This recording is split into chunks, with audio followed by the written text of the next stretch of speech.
Prior to recording this gameplay, I had decided to open a 97-98 Bulls pack, and I received Michael Jordan, who you can see at the end of the roster. I also had Dennis Rodman, so that's pretty nice. I like Dennis Rodman's defense in this game. I just hate the way him and Tom Sanders like to wait around the three-point line on offense. And I decided to open one more historic Series 6 pack in hopes of maybe getting a 95-96 good Michael Jordan, one of the top 3 in the game, and instead I got Bill Laimbeer. Who knows, maybe I'll use him for a specialty lineup one day, but for now, I'm just going to stick with the lineup I have that you guys seen earlier. And this guy is not running any of his point guards in the starting lineup. He has not 1, not 2, not 3, but 4 small forwards. And I really wanted to commentate over this game because it's exciting.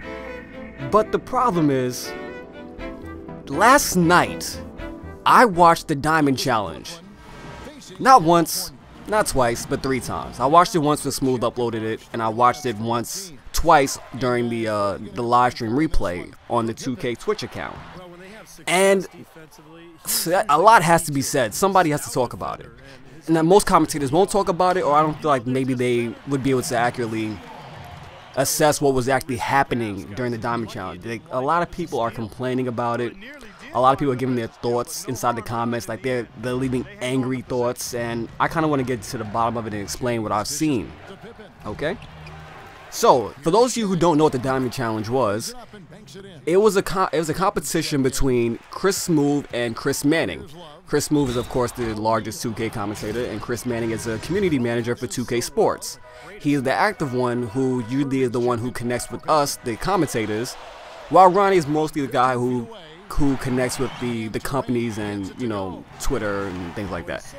Anyway, so in the Diamond Challenge, Chris Smoove went on to win 83-71, I believe. And I believe it should have been much worse than that. I knew going into it that Smoove would win because I, as a gameplay commentator, and what I mean by that is I'm not known on YouTube for my ability to commentate and make funny statements and things like that. I got big on YouTube by being really efficient, productive, and knowledgeable about the 2K game itself. So I analyze everybody who I see on YouTube, every single person. Now there's 3 people out there who I personally wanted to play. One was Chris Manning because, of course, who he is for 2K. Another one was Chris Smoove because I feel like from what I've seen after all these 4 years I've been on YouTube, he is by far probably the best competition out there in terms of his ability to play the game in a non-cheesy way while being effective. And the last one was QJB because I'm not going to be able to shut him down on offense the way I can with most people. He's going to get his points, so I want to see what happens when you have an unstoppable force going up against an immovable object. But that's my idea of the 3 guys I want for my Diamond Challenge. Anyway, so let's talk about this Diamond Challenge. A lot of things happened inside of it that really had me disturbed. The main issues I had was the way Chris Manning, who happens to be the community manager for NBA 2K, he is one of the guys that we go to whenever we have an issue. And I found out that the way he plays, he's a part of the problem. Now, before anybody starts taking this the wrong way, just because I'm critical of a person doesn't mean I do not like the person. I can say something about a person and not have negative feelings towards them, and that is the situation here. I do not like the way he played the game, but I like him as a person. I think he's a nice guy. This is solely about the gameplay that I saw last night. Now, I gone to him before, and I sent him a list of things I want to change, which I'm going to talk about in the next video. And a lot of the things I wanted changed that I felt were issues with my team were the things that he was doing himself. So that makes me think that my message may have fallen on deaf ears. Like, I don't think anything's going to be fixed for next year. Like, if you personally, as a person who is of power and authority in the 2K community, if you are using the issues and exploits of the game, why would you change if you're relying on it yourself, you know? For instance, he had kept doing repeatedly the unstoppable post-drive cheat. And the post-drive cheat is when a person is trying to back down in the post, but before the opponent can get there to be posted up, you quickly try to turbo out of it and drive to the paint inside of an unstoppable animation. And he did that repeatedly throughout the first half of the game, which I felt was completely unfair, and apparently Smoove did too. Wow, that's the same move twice, and it cannot be stopped. That drive out of the post.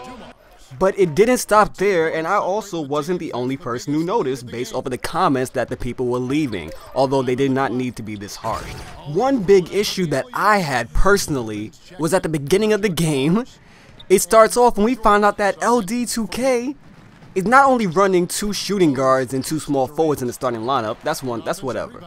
But he had LeBron James playing point guard against actual point guards when he had D Rose on his team. One day when I was going off on Twitter because of how upset I was at the fact that you can play players out of position without any downside on the defensive end, he messaged me. And that's when I came up with my wish list and my ideas to send to him personally. So seeing the guy that I messaged and told about this issue do it himself, it was really disheartening, just to say the least. Now, there were other little things like turbo jamming with the stacked signature skill. That's whatever. You're going to see that all the time. And he didn't really showcase Diamond Duncan the way that we thought he was. The reason why we were watching the challenge, really, besides, you know, the competition itself.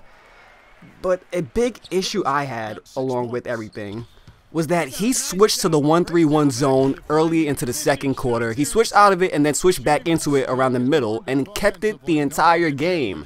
Now, we have all documented our hatred of the 1-3-1 zone because of the effectiveness it has in terms of picking up players. Sure, it gives up 3-point shots, which Smoove definitely took advantage of when he attempted 17, the way he should have. I'm going to have to be careful now. He's busting out that 1-3-1 zone cheese. I hate this zone because even if somebody's open, by the time you pass it, look, see? They just all collapse.